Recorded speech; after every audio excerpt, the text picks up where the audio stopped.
Depuis quelques semaines déjà, le Sénégal est en proie à de nombreuses manifestations.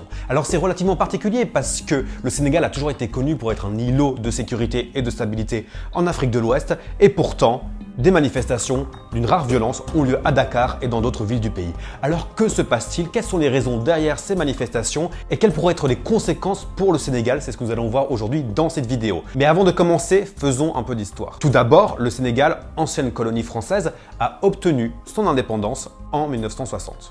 De par sa sécurité, de par sa stabilité, mais aussi de par sa position géographique et de par aussi un système socio-éducatif valorisé, le Sénégal a toujours été un pays relativement attractif en Afrique de l'Ouest, attirant aussi bien des organisations internationales que des entreprises, mais également des ressortissants de toute l'Afrique. Et depuis 2012, le Sénégal est dirigé par un homme, Macky Sall, qui toujours aujourd'hui est le président. Il a actuellement 61 ans et est rentré en politique en 2002 et est le créateur du parti Alliance pour la République. Macky Sall est une personne respectée aussi bien à l'international que dans son propre pays pour avoir mis en place une série de réformes sociales et économiques. D'ailleurs, c'est la raison pour laquelle en 2019, il avait été réélu par son peuple. Et justement, lors de son premier mandat, il avait fait une réforme de la Constitution de 2001 et avait fait passer la durée du mandat de 7 ans à 5 ans et limiter les mandats présidentiels à 2, alors qu'avant ils étaient illimités. Et c'est là justement où le bas blesse, parce que Macky Sall est en train de terminer son deuxième mandat et sur base d'une interprétation de la Cour constitutionnelle, il semblerait que ce dernier aimerait se présenter aux élections de février 2024. Et en effet, selon l'interprétation de la Cour constitutionnelle sénégalaise, étant donné que la réforme a eu lieu lors du premier mandat de Macky Sall, ce dernier peut braguer un troisième mandat en disant que le premier mandat ne comptait pas vraiment. Alors, il est important de préciser que pour l'instant, Macky Sall ne s'est pas encore présenté aux élections de 2024. Néanmoins, une série de doutes demeurent sur les velléités de ce dernier à se représenter, ce qu'une partie de la population sénégalaise refuse catégoriquement.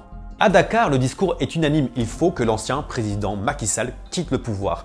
Et cette volonté est encore plus prégnante qu'elle se fait justement dans un contexte où Macky Sall essaye d'entraver l'accession aux élections à son principal opposant Ousmane Sonko. Et du coup, qui est Ousmane Sonko? Ousmane Sonko est un ancien inspecteur des impôts âgé de 41 ans alors que Macky Sall en a 61 et qui s'est fait élire comme député en 2017, s'est présenté aux élections en 2019 avant de se faire battre par Macky Sall lors de ces élections justement.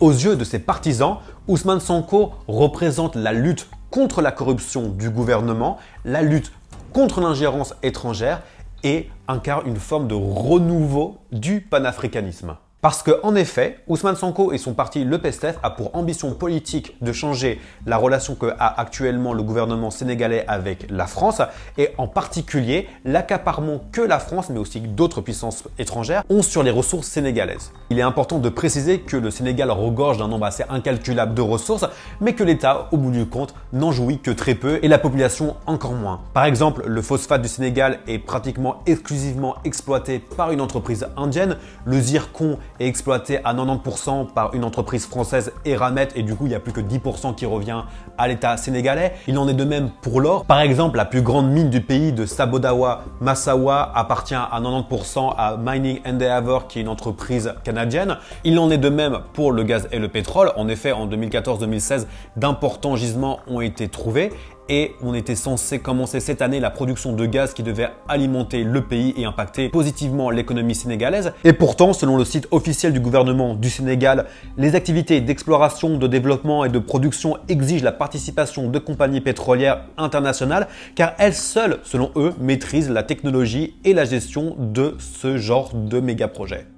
Et finalement, on peut citer la pêche qui est l'un des secteurs économiques les plus importants du Sénégal parce que par exemple, selon un rapport de Greenpeace en 2022, le gouvernement du Sénégal aurait cédé des licences à des compagnies étrangères et notamment des compagnies chinoises. Et depuis, des chalutiers chinois viennent pêcher dans les eaux territoriales sénégalaises et outre bien sûr créer une forme de raréfaction de poissons au détriment des populations sénégalaises, ces chalutiers abîment également les fonds marins. Et aussi, on peut parler d'un renouvellement de protocole entre l'Union européenne et le Sénégal qui autorise à des bateaux français, portugais, espagnols, anglais, etc.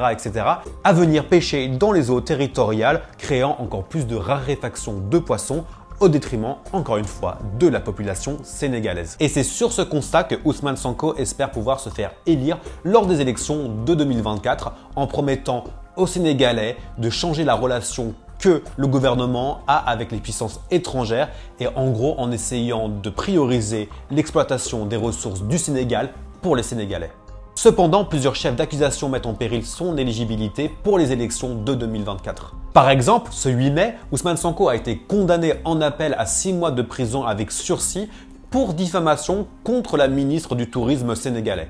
Et si cette peine ne suffit pas à le rayer des listes électorales, un nouveau procès pour viol cette fois-ci a été ouvert ce 16 mai et on attend toujours les résultats du verdict. Et cette affaire avait déjà fait énormément de bruit lorsque Ousmane Sonko en 2021 avait été arrêté juste après l'accusation. Et niant les faits, Ousmane Sonko avait parlé d'une manigance politique de la part de Macky Sall pour le faire tomber et avait réussi à rameuter une partie importante de ses supporters pour descendre dans la rue pour protester contre le gouvernement de Macky Sall. Et à quelques mois des élections de 2024, une situation similaire pourrait avoir lieu et les récentes manifestations montrent justement que la situation est profondément inflammable et le pays pourrait s'embraser si Ousmane Sonko venait à être rendu éligible par son procès. Alors on a tourné cette vidéo en mai et le 1er juin, Ousmane Sonko a bien été condamné à 2 ans de prison, non pas cette fois-ci pour viol, mais pour corruption de la jeunesse, brouillant encore plus les raisons du pouvoir derrière cette condamnation. Et comme prévu dans notre première partie, le Sénégal s'est complètement embrasé. On parle déjà de 26 morts liés aux violences des manifestations, plus de 500 arrestations, d'un shutdown de l'internet dans tout le pays et bien sûr d'un Ousmane Sonko assigné à résidence. Alors pour l'instant, les manifestations ne semblent pas faiblir et la question qu'on peut se poser, c'est de savoir est-ce qu'une jeunesse sénégalaise qui représente plus de 60% de la population va accepter un 3e mandat de Macky Sall sans réagir tout en laissant Ousmane Sonko croupir en prison? Rien n'est moins sûr. Alors, si cette vidéo t'a plu, n'hésite pas à la liker, à t'abonner, à partager à tes amis parce que c'est très important pour le référencement. Et moi, en attendant, je vous dis ciao!